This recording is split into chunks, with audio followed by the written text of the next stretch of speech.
Hello. ഇപ്പം ഞാൻ ഇന്ന് ചർച്ച ചെയ്യാനായിട്ട് ഉദ്ദേശിക്കുന്ന ഒരു കാര്യം, എന്നെ സംബന്ധിച്ചിടത്തോളം ഞാൻ ഒരു റിയാക്ഷൻ വീഡിയോ ഒന്നും ചെയ്യുന്ന ഒരാളല്ല.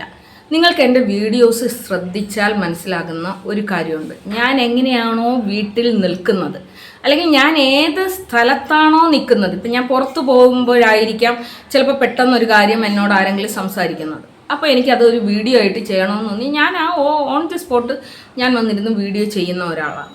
അതുപോലെ ഞാനിപ്പോൾ കിച്ചണിലാണ്. ഞാൻ എന്തെങ്കിലും ഒരു കാര്യം കേൾക്കുന്ന സമയത്ത് എനിക്ക് അതിനെക്കുറിച്ച് പ്രതികരിക്കണം എന്ന് തോന്നുമ്പോൾ ഞാനത് അപ്പം തന്നെ ഓൺ ദി സ്പോട്ട് ഞാനൊരു ക്യാമറ ഓണാക്കിയിട്ട് ഞാൻ സംസാരിക്കുകയാണ് ചെയ്യുന്നത്. നിങ്ങൾ എൻ്റെ വീഡിയോസ് ശ്രദ്ധിച്ചാൽ അറിയാം. ഒരുപാട് ആൾക്കാർ ഇങ്ങനെ പറയുന്നുണ്ട് ഇതെൻ്റെ വരുമാന മാർഗമാണ് എന്ന് പറയുന്ന ആളുകളോട് എനിക്ക് പറയാനുള്ളത്, ഇതിനെ ഞാൻ വരുമാന മാർഗമാക്കാൻ ആഗ്രഹിച്ചിട്ടുണ്ട് എങ്കിൽ വളരെ നന്നായിട്ട് ഡ്രസ്സ് ചെയ്ത്, വളരെ നന്നായിട്ട് മേക്കപ്പ് ചെയ്ത്, ഞാൻ വളരെ നന്നായിട്ട് വന്നിരുന്ന് എനിക്ക് റിയാക്ഷൻ വീഡിയോ ചെയ്യാൻ അറിയാം. അത് മാത്രമല്ല, ഞാനൊരു തയ്യൽ ജോലി ചെയ്യുന്ന ഒരാളാണ്. അതുകൊണ്ട് തന്നെ ഞാൻ ദിവസവും തയ്ക്കുന്ന തുണികളുടെയൊക്കെ വീഡിയോസ് ഇട്ടാലും മതി, എനിക്ക് ഒരുപാട് വരുമാനം കിട്ടും. അപ്പോൾ ഇത് എനിക്ക് വരുമാന മാർഗമല്ല.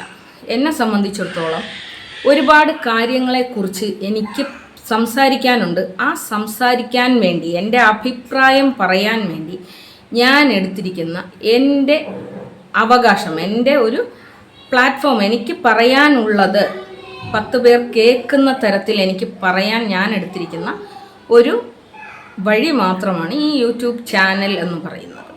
അപ്പോൾ ഇതിവിടെ ഞാൻ എന്തുകൊണ്ടാണ് പറയുന്നത് എന്നറിയാമോ? ഇങ്ങനെ ഒരു യൂട്യൂബ് ചാനൽ ഞാൻ എടുത്ത് അതിൽ ഞാൻ വീഡിയോകൾ ഇടുമ്പോൾ ഞാൻ മനസ്സിൽ കാണുന്നത്, ഈ വീഡിയോയ്ക്ക് താഴെ ഒരുപാട് ചർച്ച നടക്കണം, നെഗറ്റീവും പോസിറ്റീവുമായിട്ടുള്ള ചർച്ചകൾ നടക്കണം എന്ന ആഗ്രഹത്തോടു കൂടിയാണ് ഞാൻ എൻ്റെ അഭിപ്രായങ്ങൾ പറയുന്നത്. പക്ഷേ ഇപ്പോൾ കുറച്ചായിട്ട് അവിടെ ചർച്ചയല്ല നടക്കുന്നത്. അവിടെ ശരിക്ക് പറഞ്ഞു കഴിഞ്ഞാൽ ചില അരിശം തീർക്കലുകൾ, അതായത് എന്നെ സംബന്ധിച്ചിടത്തോളം എനിക്കൊരുപാട് ഞാൻ ഈ യൂട്യൂബ് മീഡിയയിൽ വന്നതിന് ശേഷം ഞാൻ സമ്പാദിച്ച കുറേ സ്നേഹബന്ധങ്ങൾക്കും അപ്പുറം ഞാൻ ഒരുപാട് ശത്രുക്കളെ ഉണ്ടാക്കിയിട്ടുണ്ട്. അത് എൻ്റെ പ്രശ്നം തന്നെ ആയിരിക്കാം. കാരണം എനിക്കൊരു കാര്യം പറയണമെങ്കിൽ അതിൻ്റെ വരും വരായികകളെക്കുറിച്ച് ഞാൻ ചിന്തിക്കാറില്ല.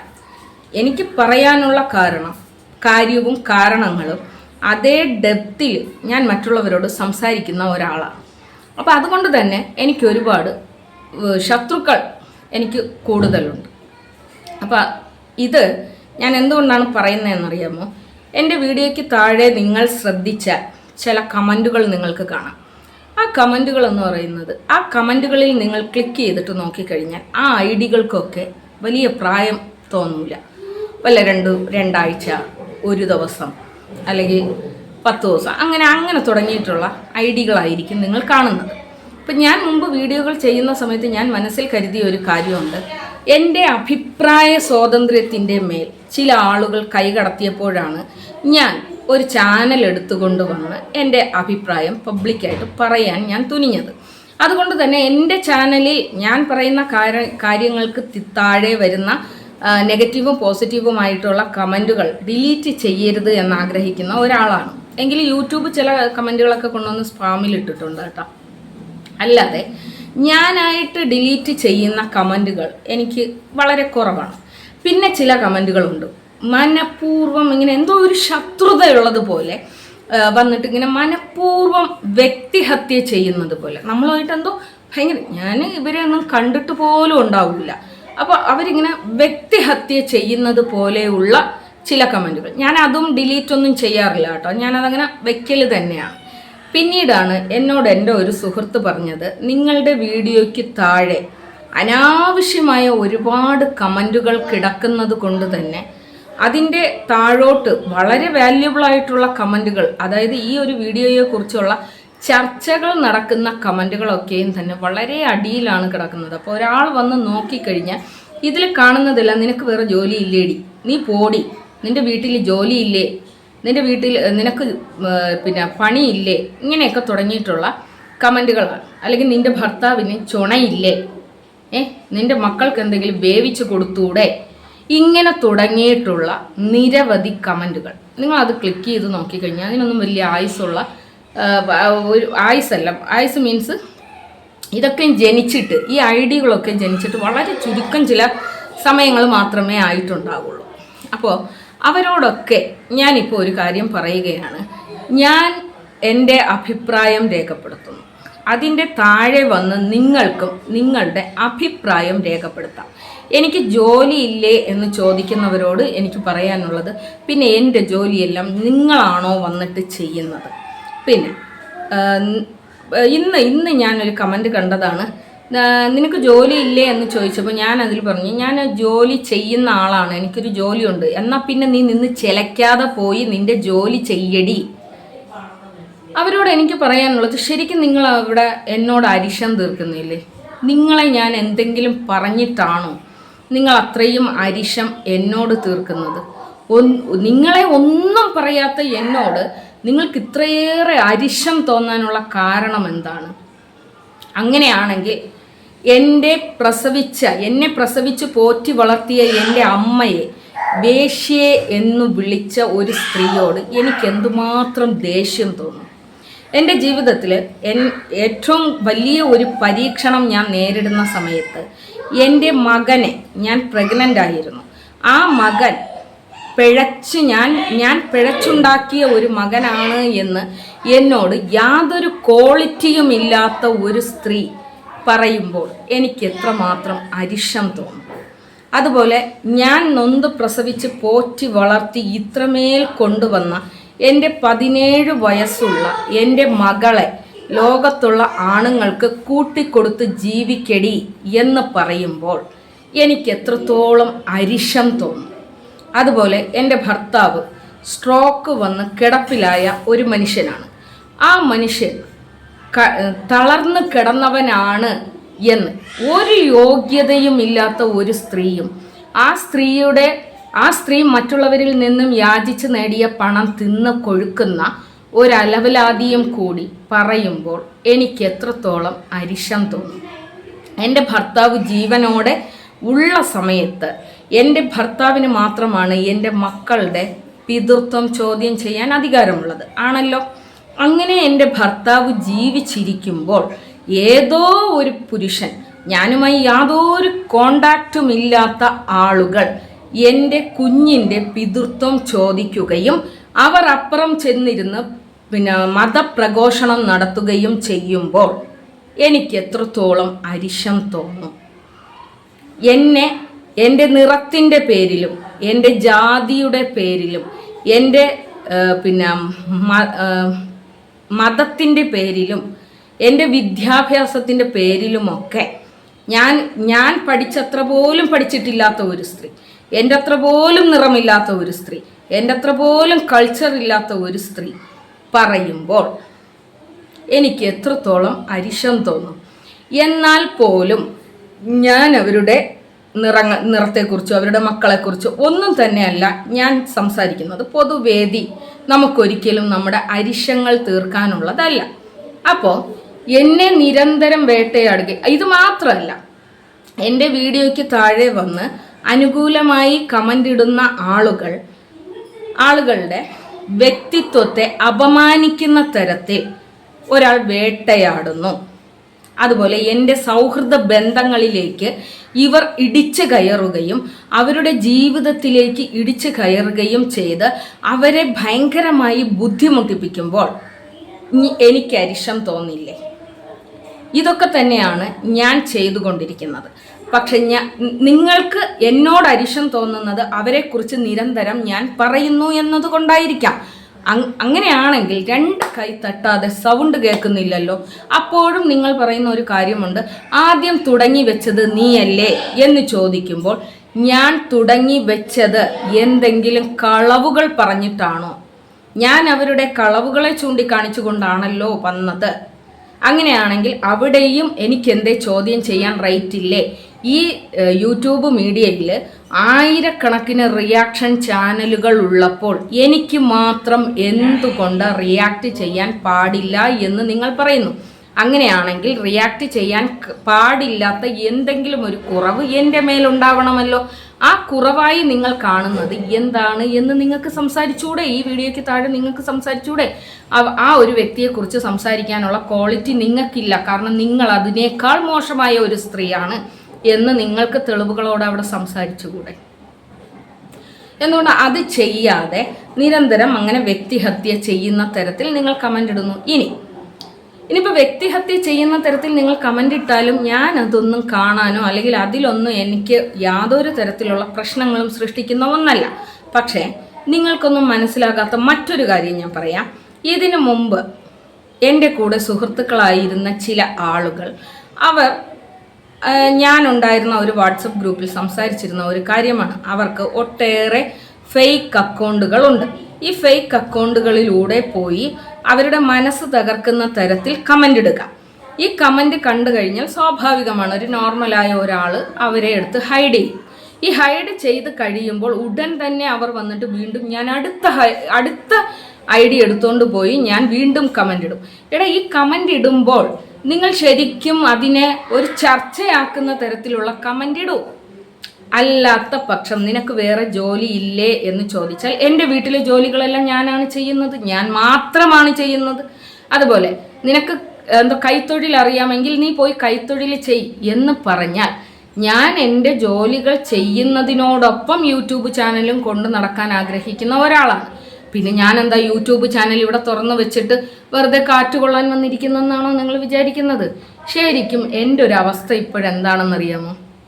ഇതിൻ്റെ താഴെ ഒരു കാര്യവുമില്ലാതെ കമൻ്റ് ഇടുന്ന ആളുകൾക്ക് ഉത്തരം പറഞ്ഞുകൊണ്ട് ഞാനും തറയായി മാറുന്നുണ്ടോ എന്ന് എനിക്കൊരു സംശയമല്ല, തറയാകുന്നുണ്ട്.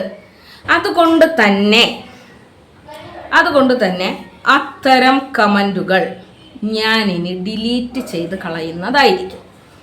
ഡിലീറ്റ് എന്താണ്? ഹൈഡ് ചെയ്യില്ല. നമ്മളെ ചാനലുകളിൽ ഹൈഡ് ഓപ്ഷൻ അനാവശ്യമായി ഉപയോഗിക്കുകയാണെങ്കിൽ ചാനലിനെ അത് ബാധിക്കും. അതുകൊണ്ട് തന്നെ ഞാൻ അനാവശ്യമായ ഇത്തരത്തിൽ നിനക്ക് ജോലിയില്ലേ, നിനക്ക് രാവിലെ വേറെ പണിയില്ലേ, ഇങ്ങനെയൊക്കെ ചോദിക്കുന്ന തരത്തിലുള്ള, അല്ലെങ്കിൽ പിന്നെ രായമ്മ, നിങ്ങളോട് ആരാ പറഞ്ഞത് എൻ്റെ പേര് രായമ്മയാണെന്ന്? അപ്പോൾ ഈ രായമ്മ എന്നൊക്കെ വിളിച്ചുകൊണ്ട് വരുന്ന ഐഡികൾ കാണുമ്പോൾ തന്നെ അറിയാം ആരാണ് എന്നുള്ളത്. അതുകൊണ്ട് തന്നെ അത്തരത്തിലുള്ള കമൻറ്റുകൾ ഞാൻ ഡിലീറ്റ് ചെയ്യും. പിന്നെ ഇപ്പോഴും ഞാൻ ആരെങ്കിലും കുറിച്ച് സംസാരിക്കുന്നുണ്ടെങ്കിൽ അത് സത്യസന്ധമായ കാര്യം തന്നെയാണ്. ഞാൻ പറയുന്ന കാര്യങ്ങളെ നിങ്ങൾ ഖണ്ഡിച്ചുകൊണ്ട് നിങ്ങൾ വീഡിയോ ഇട്ടോ, നിങ്ങൾ എന്നെ വിമർശിച്ചുകൊണ്ട് നിങ്ങൾ വീഡിയോ ഇട്ടോ. ആരും ഈ ലോകത്ത് വിമർശനത്തിന് അതീതനൊന്നുമല്ല. അപ്പോൾ അതുകൊണ്ട് തന്നെ ഞാൻ പറയുന്ന കാര്യത്തിലെ കളവുകളെ ചൂണ്ടിക്കാണിച്ചുകൊണ്ട് നിങ്ങൾ വീഡിയോ ഇട്ടോ അല്ലെങ്കിൽ നിങ്ങൾ കമൻറ്റുകൾ ഇട്ടോ. ഇത് ഞാൻ നിങ്ങളോട് അറിയിക്കാൻ വേണ്ടിയിട്ടാണ് വന്നത്. പിന്നെ ഒരാളെക്കുറിച്ച് മാത്രം വീഡിയോ ചെയ്യാൻ പാടില്ല എന്ന് ഒരിടത്തും നിയമമില്ല. നമ്മളൊക്കെയും ജീവിക്കുന്നത് ജനാധിപത്യ രാജ്യത്താണ്. അപ്പോൾ അതുകൊണ്ട് തന്നെ ഈ ജനാധിപത്യ രാജ്യത്ത് നമ്മൾ ചെയ്യാൻ പാടില്ലാത്ത ഒരുപാട് കാര്യങ്ങളുണ്ട്. അതായത് കള്ളച്ചാരിറ്റി, ഒരു ക്രൗഡിൽ നിന്ന് പണപ്പിരിവ് നടത്തുക, പിന്നെ മറ്റൊരാളുടെ ജീവിതം തകർക്കുക, അല്ലെങ്കിൽ പലതരത്തിലുള്ള കളവുകൾ പറഞ്ഞുകൊണ്ട് വാട്സപ്പുകളിലേക്ക് വരിക, അവരിൽ നിന്നും പണം അടിച്ചു മാറ്റുക, ഈ തുടങ്ങിയ കാര്യങ്ങളൊക്കെ മറ്റൊരാൾ അറിഞ്ഞു കഴിഞ്ഞാൽ അവരത് അറിഞ്ഞത് പബ്ലിക് ചെയ്യാനുള്ള ഒരു ബാധ്യത നമ്മളെ സൊസൈറ്റിയിലുണ്ട്, ഒരാൾക്കുണ്ട്. കാരണം ഇനി ഒരാളും അത്തരത്തിൽ അപകടത്തിൽ പെടാതിരിക്കാൻ അല്ലെങ്കിൽ ഒരു ചതിയിൽ പെടാതിരിക്കാൻ, ഇപ്പം നമ്മളെ നാട്ടിൽ ഒരു ബാങ്ക് ഉണ്ടെങ്കിൽ പോലും ആ ബാങ്കിൽ ഒരു കളവ് നടന്നു കഴിഞ്ഞാൽ ഞാൻ മുസ്ലിമാണ്, എൻ്റെ ഈ ബാങ്ക് മുസ്ലിം ബാങ്കാണ്, അതുകൊണ്ട് അവർ ചെയ്ത ആ കളവ് നമ്മൾ അങ്ങോട്ട് മറച്ചു വെക്കാം, അള്ളാഹു നമുക്ക് ഭയങ്കരമായ ഒരു സ്വർഗം തരും എന്ന് പറഞ്ഞ് നമ്മൾ സൈലൻ്റ് ആയിട്ടിരിക്കില്ല. അല്ല, അത് പബ്ലിക് ചെയ്യും. ഇനി ആ ബാങ്കിൽ ആരും കൊണ്ടൊന്നും പൈസ ഇടരുത് എന്ന് നമ്മൾ പറയും, അല്ലേ? അതെന്തുകൊണ്ടാണ്? ഒരുവൻ്റെ അധ്വാനവും ഒരുവൻ്റെ സാമ്പത്തികവും ഒരുവൻ്റെ കുടുംബവും ഒക്കെ വളരെ സേഫായിരിക്കണം. നമ്മളെ സൊസൈറ്റിയിൽ ഭയങ്കര സേഫായിട്ടിരിക്കണം. അല്ലാതെ ഒരാൾക്ക് ചൂഷണം ചെയ്യാൻ വേണ്ടിയിട്ട് അല്ലെങ്കിൽ ഒരു സ്ഥലത്ത് ഒരു ചൂഷണം നടന്നു കഴിഞ്ഞാൽ അത് മനസ്സിലാക്കുന്നവർ സൊസൈറ്റിയെ അറിയിക്കാനുള്ള ബാധ്യതയുണ്ട്. അല്ലെങ്കിൽ നാളെ എന്തെങ്കിലും ഒരു അപകടം വരുന്ന സമയത്ത് നിങ്ങളത് അറിഞ്ഞിട്ടും നിങ്ങളത് പബ്ലിക്കാക്കിയില്ലല്ലോ, നിങ്ങളത് ആരോടും പറഞ്ഞില്ലല്ലോ, പിന്നെ ഇപ്പോൾ വന്ന് ഇന്ന് സംസാരിക്കുന്നത് എന്തിന് എന്നൊരു ചോദ്യം നമ്മൾ ഫേസ് ചെയ്യേണ്ടതായിട്ട് വരും. അതുകൊണ്ട് തന്നെ നമ്മൾ അറിയുന്ന കാര്യങ്ങൾ അത് സൊസൈറ്റിയിൽ വളരെ മാന്യമായ ഭാഷ ഉപയോഗിച്ച് റിയാക്ട് ചെയ്യാനുള്ള അവകാശം, ഫണ്ടമെൻ്റൽ റൈറ്റ് നമ്മുടെ രാജ്യം നമുക്ക് തരുന്നുണ്ട്. അതുകൊണ്ടാണ് നമ്മുടെ രാഷ്ട്രീയ നേതാക്കളെ പോലും നമ്മൾ വിമർശിക്കുന്നത്. അപ്പോൾ രാഷ്ട്രീയ നേതാക്കളടക്കം നമ്മുടെ മുഖ്യമന്ത്രിയും എന്തിന് രാജ്യത്തിൻ്റെ പ്രധാനമന്ത്രിയെ പോലും വിമർശിക്കാൻ അധികാരമുള്ള ഈ രാജ്യത്ത് എന്തുകൊണ്ട് ഇത്തരം ചൂഷണക്കാരെ കുറിച്ച് സംസാരിക്കാൻ പാടില്ല എന്ന് പറഞ്ഞ് പലരും വരുന്നു എന്ന് നിങ്ങൾ ചിന്തിക്കുക.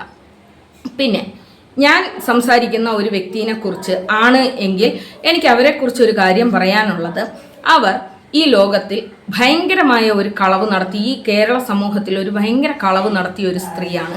അവർ മതപരമായി കളവ് നടത്തിയിട്ടുണ്ട്. ഞാൻ ഭയങ്കര മതവിശ്വാസിയാണ് എന്ന് പറഞ്ഞുകൊണ്ടൊരു സമൂഹത്തെ അവർ തെറ്റിദ്ധരിപ്പിച്ചിട്ടുണ്ട്.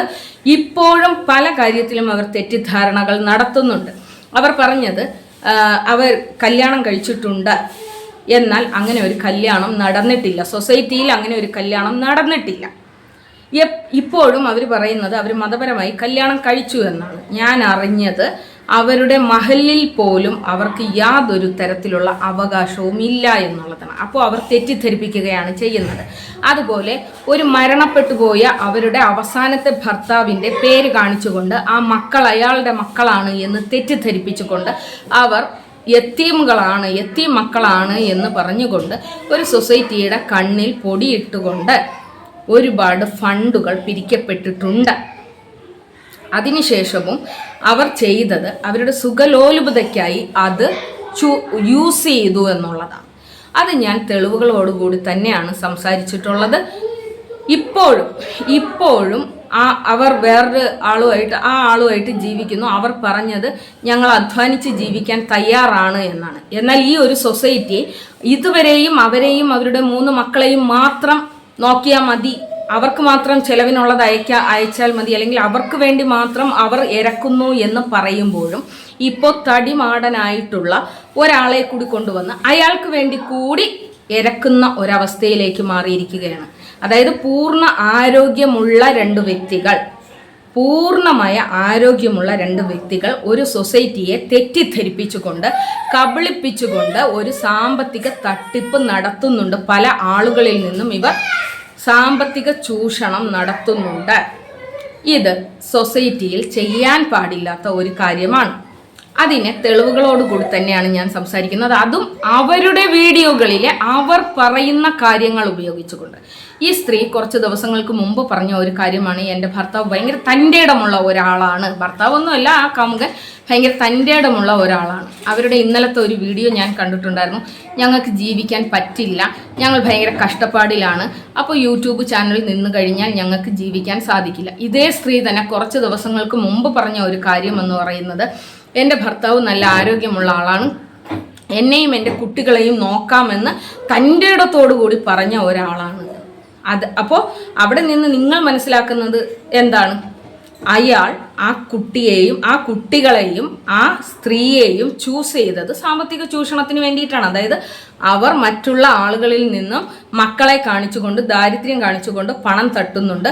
ആ തട്ടിക്കുന്ന പണം കൊണ്ട് സുഖമായി ജീവിക്കുക എന്നുള്ളത് തന്നെയാണ് ആ പുള്ളിക്കാരൻ്റെ ലക്ഷ്യം എന്നുള്ളത് തന്നെയാണ് ഇതുവരെയും ഞാൻ തെളിയിച്ചിട്ടുള്ളത്.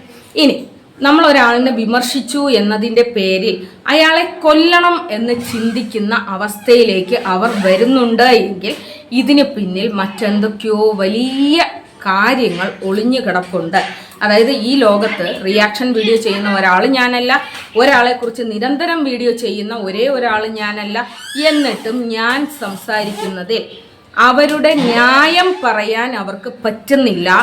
അവരുടെ ന്യായമല്ല അവർ പറയുന്നത്, പകരം അവരുടെ ന്യായത്തിന് പകരം അവർ ചെയ്യുന്നത് എൻ്റെ വാ അടയ്ക്കാൻ വേണ്ടിയിട്ട് എന്നെ കൊല്ലും, ബലാത്സംഗം ചെയ്യും, എന്നെ ഉപദ്രവിക്കും, എൻ്റെ മക്കളെ കൊല്ലും, എൻ്റെ ഭർത്താവിനെ കൊല്ലും, എൻ്റെ സുഹൃത്തുക്കളെ കൊല്ലും. കൊല്ലാനും മാത്രമുള്ള ഒരു തെറ്റും ഞാൻ ചെയ്തതായിട്ട് എനിക്കറിയില്ല. അപ്പോഴും നിങ്ങൾക്ക് മനസ്സിലാകുന്നില്ല അവർ ഒരു വലിയ ഈ സൊസൈറ്റിക്ക് തന്നെ അപകടം വരുത്തുന്ന തരത്തിലുള്ള 2 വ്യക്തികളാണ്. അവർക്ക് സാമ്പത്തിക ചൂഷണം ചെയ്യാൻ കഴിഞ്ഞില്ല എങ്കിൽ അവർ ഉപദ്രവിക്കും, പലരെയും അവർ ഉപദ്രവിക്കും എന്നുള്ളത് ഈ ഒരു സ്റ്റേറ്റ്മെന്റിൽ നിന്ന് മാത്രം നിങ്ങൾക്ക് മനസ്സിലാക്കാനേ ഉള്ളൂ. എന്നിട്ടും എന്നെ ഈ തരത്തിൽ, നിനക്ക് വേറെ ജോലിയില്ല, നീ എന്തിനാ അവരുടെ കാര്യങ്ങളിൽ ഇടപെടുന്നു? ഇടപെടാനുള്ള റൈറ്റ് ഉണ്ട്. ഇടപെടാൻ, അവരുടെ പേഴ്സണൽ ലൈഫിലേക്കല്ല ഞാൻ കയറുന്നത്. അവർ ഒരു സൊസൈറ്റിയെ ചൂഷണം ചെയ്യാൻ ഉപയോഗിക്കുന്ന മാർഗത്തിലേക്കാണ് ഞാൻ കടന്നു കയറുന്നത്. അതുകൊണ്ട് തന്നെ അവർക്ക് അത്രയ്ക്ക് ശല്യമാണ് എങ്കിൽ അവരെന്ത് ചെയ്യണം? എന്നെ നിയമപരമായി നേരിടുകയാണ് ചെയ്യേണ്ടത്. അത് ചെയ്യാത്തിടത്തോളം കാലം നിങ്ങൾ ചിന്തിക്കുക, ഇതിൻ്റെ പിന്നിൽ ഒരു വലിയ മാഫിയ ഉണ്ട്, ചാരിറ്റി മാഫിയ ഇവരെ നിയന്ത്രിക്കുന്നുണ്ട്.